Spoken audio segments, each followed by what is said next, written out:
তো বন্ধুরা, আমি আমার একটা বাজে ভিডিও কিছু 13 তারিখ থেকে সোশ্যাল মিডিয়ায় খুবই পরিমাণে ভাইরাল হচ্ছে। তো ভিডিওটা আমি খুবই লজ্জিত। অ্যাকচুয়ালি ভিডিওটা আমি করেছিলাম, করার কারণ ছিল আমি আমার বয়ফ্রেন্ড একটা রুমে ছিলাম, আমরা টাইম স্পেন্ড করছিলাম, তো সেইভাবে মজায় মজায় আমরা ভিডিওটা করেছিলাম। তো করার পর সেই ভিডিওটা তখন সোশ্যাল মিডিয়া আমাদের খুবই কাছের একটা বন্ধু আমাদের সাথে বেইমানি করে ভিডিওটা ভাইরাল করে দিয়েছে। তো ফার্স্ট আমি দেখে কী করে ভাইরাল করেছে ভিডিওটা, আমি এটা আপনাদের প্রমাণ দেখা যদি আপনারা বিশ্বাস না করেন।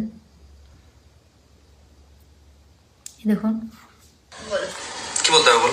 যে আমার আর শফিকের যদি ভিডিও যদি পোস্ট হ্যাঁ, তোর শফিকের ভিডিও যদি আমার ফোন থেকে যদি পোস্ট হয় বা আমি যদি পোস্ট করি, এই ভিডিও তোমার চাই আর কারো কাছে নেই। হ্যাঁ, আমার কাছে শফিকের কোনো নেই, আর কথা তাহলে তুমি তোমার ফোন থেকে এডিট করে দিবা। হ্যাঁ হ্যাঁ হ্যাঁ তাহলে ভিডিও তো বলো যে আমার ভিডিওটা করার পরে তুমি এডিট করবা। হ্যাঁ, তোমার ভিডিও করার পরে সব ডিলিট করে দেবো। হ্যাঁ, তো এডিট করবো মানে তোমার কোনো জিম্মেদারি নেই, টোটাল জিম্মেদারি আমার, তাই তো? তাহলে এই ভিডিও যদি পোস্ট হয় তার জন্য তাই আমি রুবেল, আমি বলে দিলাম। তো এই হচ্ছে রুবেল। এই রুবেল আমাদের খুব কাছের বন্ধু ছিল, যে ভিডিওটা নিয়ে সোশ্যাল মিডিয়ায় পোস্ট করেছিল।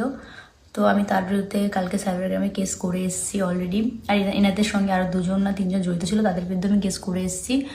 তো কেস করে আসলে তারা আইন তো আইনের জায়গাটা নিচ্ছে। তো আমি তারপরও বলছি যে ভিডিওটার জন্য আমি অনেকই দুঃখিত, কিন্তু ভিডিওটা যেহেতু আমার মান সম্মান বা আমার ইজ্জত নিয়ে খেলা হয়েছে, সেহেতু ছেলেটাকে তো আমি ছাড়বই না। ছেলেটাকে নিয়ে আমি কালকে আবার যাব ওদের যে বাড়ি, যেখানে ওই থানায় একটা ওর ভিতরে একটা কেস করতে। আর এই ভিডিও নিয়ে আমার এসপির কাছে যেতে, আমি এসপির কাছেও যাব, যাতে আমার যেহেতু ইজ্জত নিয়ে মানে সোশ্যাল মিডিয়ায় খেলা হয়েছে, সেহেতু ওকে আমি ছাড়বো না। তো আমার যতদূর অবধি যেতে হয় আমি যাব। আর তারপরে একটা কথা আমি বলেছি, আমি আপনারা যদি বলেন যে ওই ভিডিওটা ওদের, আর সব থেকে বড় কথা, ভিডিওটা ওদের বাড়িতেই করা হয়েছিল। ওদের বাড়ি, ওই ভিডিওটা ওদের বাড়িতে, আমি ওদের বাড়িতে থাকতাম, আমরা ভিডিও করতাম একসঙ্গে, আমি ও শফিক সবাই আমরা একসঙ্গে ভিডিও করতাম। তো ভিডিওটা ওদের বাড়িতেই করা হয়েছে। আর ওর বাপ মা বা ওর বোন, ওর বউ সবাই জানে ব্যাপারটা, সবাই হয়তো ওকে হেল্প করেছে। আর আমি যেহেতু ওর বিরুদ্ধে কেস করব, সেই কেস করাতে রুবেল, যদি তুমি মনে করো তুমি পালিয়ে যাবে, আমি তোমার বিরুদ্ধে একার নামে কেস করবো না, আমি তোমার বাবা মা, তোমার বোন, তোমার জামাইবাবু, তারপর তোমার বউ, আমি সবার নামেই কেস করবো যে তুমি একা পালিয়ে যাবা, তুমি আমার মান সম্মান নিয়ে, আমার নিজেদের সোশ্যাল মিডিয়ায় কোনো মান সম্মান রাখোনি। আর আমি তোমার একার বিরুদ্ধে কেস করবো না, কারণ ব্যাপারটা তোমার বাবা মা, তোমার বোন টোন সবাই জানতো বিষয়টা।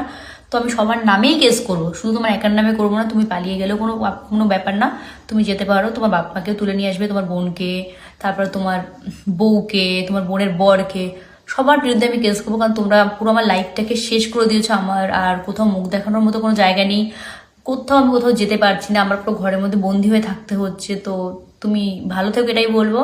আর এমন কিছু করো না যে তোমার বিরুদ্ধে আমার আরো কোনো উপর লেভেলে গিয়ে কেস করতে হয়। যতদূর করার আমি করছি, কারণ তোমাকে আমি কোনো কিছু বিনিময়ে তোমাকে আমি ছাড়ছি না। যত দূর অবধি যাবো, আমি তোমাকে নিয়ে যত দূর অবধি